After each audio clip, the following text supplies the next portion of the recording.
that is called a maximum limit on land holdings. So according to the state government, they fixed a limit on a land a family could possess. So government has fixed up a limit here, fixed amount for the people, that is especially for the landowner. A maximum limit of owning land was fixed by the then government. Previously it was owning a land of owner, then later it came under government. What the government decided, that they had to listen for the government and they should follow that one. So how they have done, a family could have 54 acres of fertile land and that they had no facility of water. So imagine a family is having 54 acres of very good land here, it can be cultivated, but there is no water, and that land had irrigation facility and more than one crop being grown there. Yes, if the land is having a very good irrigation water facility, that land can grow more than 2 crops here. One side it can be cultivated as a paddy, and to the one more it can be cultivated either to the maize or anything, that depends on a farmer. So that was explained by the government here, and the family could have 10 to 18 acres if they are having a less acre of land.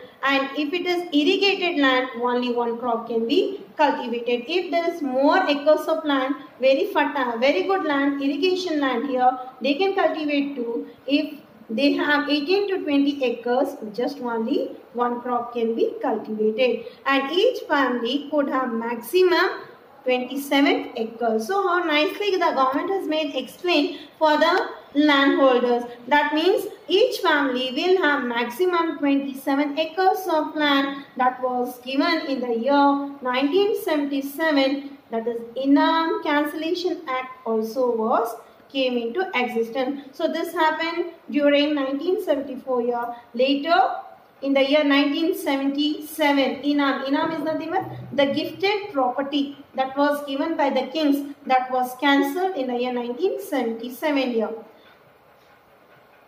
The next is called the creation of economic holding, which enabled the cultivator to earn sufficient income for a comfortable life for his family after accounting for all his expenses are called economic holding. So here a tiller, he is in charge of this land, of the land here. He cultivates. It's not sufficient for him to earn an income to give a better importance and satisfaction to his family here, accounting for all his expenses. So he cannot afford to the expenses of his family. So that is called economic holding. So where the standard life of the people, the farmers, now it has got improved. Consolidation of the holdings and implementation of the maximum limit on land holdings. So now when we compare to the past and to the present, a farmer is benefit. He can give all satisfaction to his family, and he know the method of cultivation where he try to depend on the new technology, right? He is not following to the old method. So his standard life is completely improved now. A farmer is having a very good life now. Now if we see to the farmer's life here, where a farmer is he knows a better technological method, he can get a good loan, he can have a very good cultivation of a crop, good soil, good seeds, everything. So only his standard of life has got improved here. And also where the maximum limit on land holdings, where he can cultivate either one crop or he can move on to 2 crops here. So these all are the implementation of maximum limit on land holdings. Then the next we are going to learn about development of cooperative farming. So the next one it is, the cooperative association give up their lands for collective supervision and cultivate the lands together. So all the lands came under supervision here, where the cooperative farming here, where the lands are cultivable or not cultivable, and the crop is harvested and sold. Yes, after the crops are cultivated, during the period of harvesting take place here, and also the selling of the crops, which has aside a money for long-term development of the land and divide the rest of the money among themselves. So a farmer, after cultivating the crop and harvesting take place here, he can sell that crop, and he is having a very good transport and communication, and that brings aside money for a long-term development here. This is called the cooperative farming system. On account of all this, the land reform, it is possible for the landless, yes, the people, those who don't have the land, to obtain right on own land. Yes. So here, where they are working in form of paying the rent here, it obtains a land to have the right as a own land here. In a small measure, the tiller's rights were protected. Yes.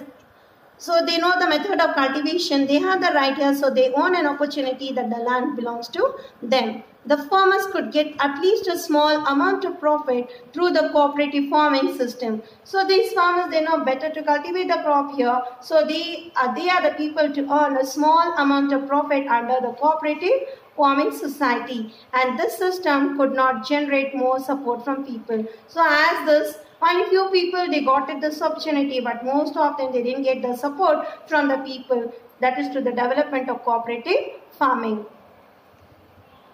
The next we are going to learn about the Backward Classes Commission.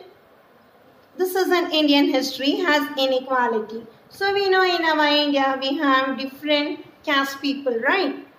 And due to this hierarchical, that is the society or the related caste system, there are many castes that are recommended backward from times immemorial. The arrival of the British in India, a new social mobility. Mobility is nothing but move freely. That came to be seen in our India here. So during the Britishers, we know what are the things where the importance were given only for the wealthy people, the importance was not given for low class people here. Before the British arrived in India, there were many classes where the importance was given for the topper classes. Then Kshatriyas, Brahmanas, Kshatriyas, Vaishyas and Shudras. So we have studied this in early classes also.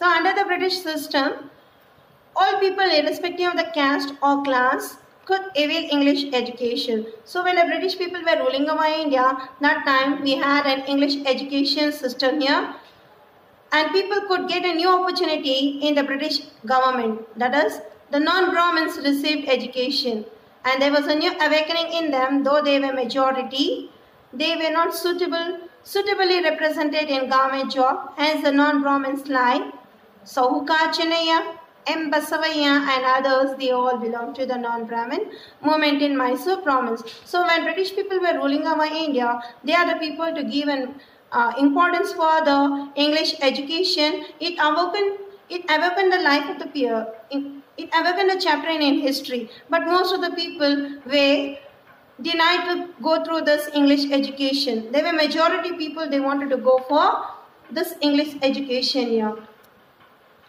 For the first time in India, that is during Krishnaraja Wadayar IV, a ruler of Mysore, he appointed a chairmanship of Justice Leslie C. Miller. Backward Class Commission was appointed in the year 1980, that is by Krishnaraja Wadayar IV. And the first reservation rule that was came in the year 1921. So this was an opening chapter in history for the Backward Classes Commission that was given by Krishnaraja Wadayar. Then later, Chief Minister D. Devraj Urus, he appointed a Backward Class Commission under the chairmanship of L.G. Hanaur. Under the chairmanship of L.G. Havanur in the year 1975. So, it was explained for the caste people, for the students, the percentage of students of different caste who pass SSLC, that is called the 10th standard examination, in the year 1975 was taken as a criterion for determining the backwardness of these castes. A student who's clear their 10th standard and the students get the right for the backward classes like further education, benefit in education. And as per the recommendations, suggestions of this L.G. Havanur report, a government order was issued in the year 1977, that is a revolutionary order, and it enabled to a great extent, that is for the backward classes, and to be economically and politically empowered. So these are the people to bring about an importance of backward classes for the benefit of the students.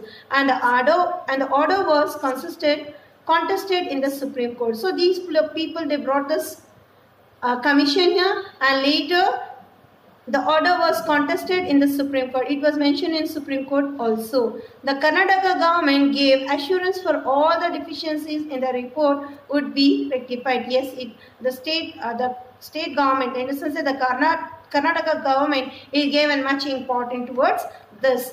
And towards that end, the T. Venkataswamy Commission that also came into 1983, that was appointed. And due to the political pressure, Venkataswamy, report was not accepted by the government. So Venkataswamy Commission that he appointed in the year 1983, and due to the pressurized the political pressure here, it became an unsuccessful or failure.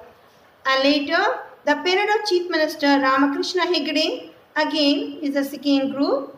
A committee was formed under the leadership of Justice O. Chinnappa Reddy.